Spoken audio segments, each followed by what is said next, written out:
السلام عليكم ورحمة الله وبركاته. أهلا بكم في قناة نو ميديا مع محمد العاصي. أنا بنزل كل يوم تلات فيديو جديد بتكلم فيه عن التأثيرات في الأفتر إفكت، وبحاول على قد ما أقدر أتكلم عن الإفكتات المهمة اللي مفيش حد بيشرحهم، والشرح بيكون بطريقة مختلفة ومبسطة جدا. هتلاقي هنا بلاي ليست فيها إفكتات كتير مفيدة. لو استفدت منهم ما تنساش تعمل كومنت ولايك وشير وسبسكرايب، عشان ده بيشجعني وكمان عشان تشوف كل جديد. شكرا جدا ليكم. يلا نبدأ فيديو جديد.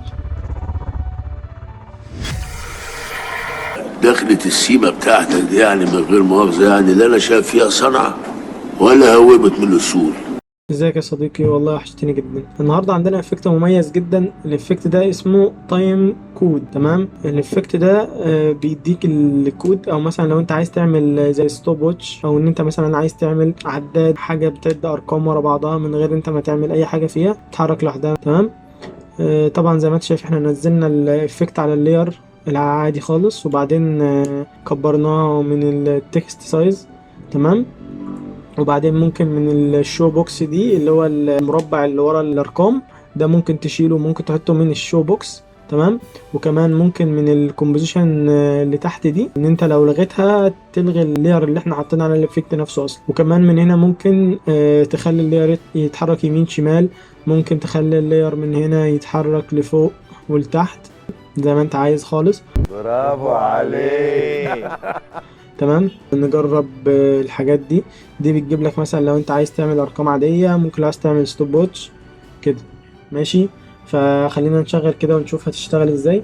هنا مثلا هنخليها تعد من 1 لحد 10. تمام، دي ثواني وبالفري. تمام.